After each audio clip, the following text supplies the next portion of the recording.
Let us now revise Kepler's 3 laws of planetary motion. Planet sun के about कैसे revolve करते हैं उसके लिए वी हैव 3 लॉज. तो Kepler's first law states that planets, example के लिए earth, revolves around sun. Planets revolve around sun in elliptical orbits. ये जो शेप है ऐसा अंडे जैसा, this is known as ellipse. ये हम लोग मैथ्स में पढ़ेंगे in conic section chapter. Ellipse ये डायग्राम को बोलते हैं, ये जो फिगर है इसको एलिप्स बोलते हैं, ये जो पाथ है अर्थ का उसको एलिप्स बोलते हैं. So the planets revolve around the sun in elliptical orbits. अब जब अर्थ सन के सबसे करीब है, अर्थ का डिस्टेंस सन से यहां पे कम है और अर्थ का डिस्टेंस यहां पे सन से सबसे ज्यादा है. अगर अर्थ पोजीशन नंबर 1 पे है तो उसका डिस्टेंस कम है, अर्थ पोजीशन नंबर 2 पे है तो उसका डिस्टेंस ज्यादा है. So the point of lower distance from the sun is known as perigee. The point of earth at largest distance from sun is called apogee. ये वर्ड्स हम लोग को याद रखना है.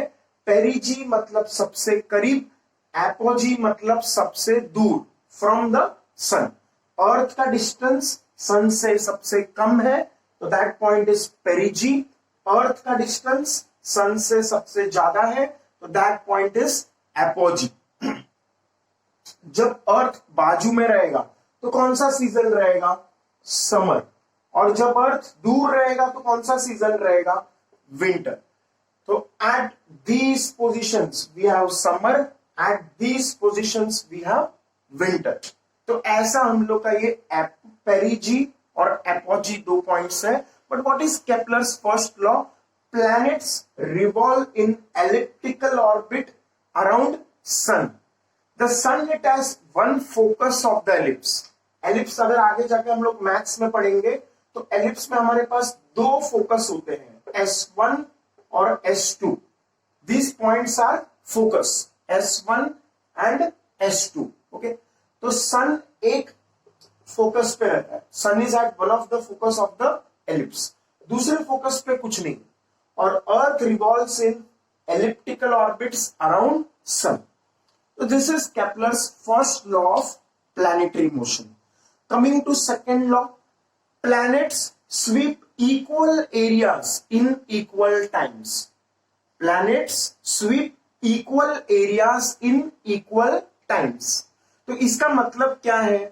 अगर मान लो हमारा planet, suppose this is earth, ये हम लोग का अर्थ है और ये इधर सन.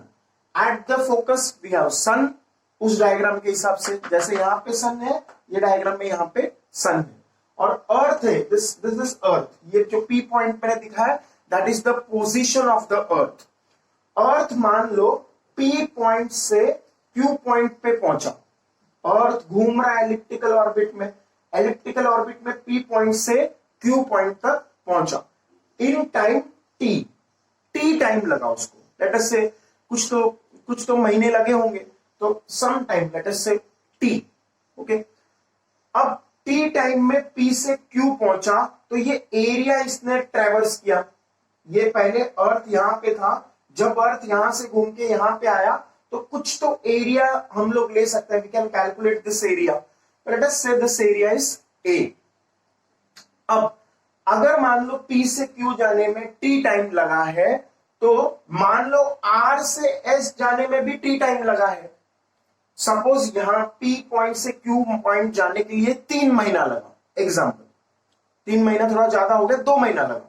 P पॉइंट से Q पॉइंट जाने में 2 महीना लगा. तो R पॉइंट से S पॉइंट जाने में भी 2 महीना ही लगा होगा. Suppose we consider from R 2 months later earth कहां पे है. From point R 2 months later earth कहां पे है, उस पॉइंट को हम लोग ने बोल दिया S. तो P से Q जाने में 2 महीना, R से S आने में भी 2 महीना. अब जब R से S आ रहा है तो सन और अर्थ का जो लाइन है वो एक ये जो लाइन है सन से आर तक का, वो नीचे जा रहा है सन से एस तक। Suppose we take a figure, कुछ हम लोग बड़ा चीज ले अगर, तो फिर क्या है, सपोज ये पहले सन से आर पॉइंट तक ऐसा लाइन है हमारे पास, फिर सन से एस पॉइंट तक अलग लाइन है हमारे पास। तो सन से आर एक लाइन था और सन से एस दूसरा लाइन है। इन दोनों लाइन सेगमेंट्स के बीच में कुछ एरिया होगा, उसको मैंने बोल दिया A. Now what you will find is जितना एरिया यहां पे था from point P to Q, उतना ही एरिया एग्जैक्टली यहां पे होगा आर से एस जाते हुए। That means the area swept by the planet in time T from one position to another is equal to the area swept by the planet in same time T from two set of other points. कोई और बीच में point ले लेते हैं, suppose यहां से लेके यहां तक, मान लो इसको मैंने बोल दिया पॉइंट ए मत बोलो, एक्स और वाई बोल दो, suppose this is X, suppose this is Y. Okay, तो एक्स पॉइंट से वाई पॉइंट जाने के लिए मान लो टी टाइम लगाए, तो उसमें भी जो एरिया ये ट्रेवल करेगा वो कितना होगा, A. The area will be A. So that means planet sweep equal areas in equal times. Area जितना यहां से यहां स्वीप किया, उतना ही एरिया एक्स से वाई स्वीप होगा, उतना ही एरिया आर से एस भी स्वीप होगा, अगर टाइम सेम है तो। If the time is same, the area swept will also be same.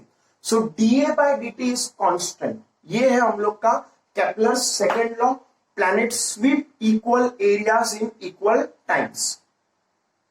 Law of areas बोल सकते हैं इसको, planet sweep equal areas in equal times. अब इसको प्रूव भी कर सकते हैं हम लोग, area of sector of circle, sector of circle का एरिया, सेक्टर ऑफ सर्कल, हम लोग इस एलिप्स को फिलहाल अप्रोक्सीमेट सर्कल मान रहे हैं, तो सर्कल का सेक्टर, उसका एरिया कितना होता है, हाफ आर स्क्वायर थीटा। ये स्कूल में सबने पढ़ा रहेगा, मैथ्स में भी है, in maths chapter 1 of 11th standard angle and measurement, वहां पे हमारे पास ये फॉर्मूला है, area is half are square theta.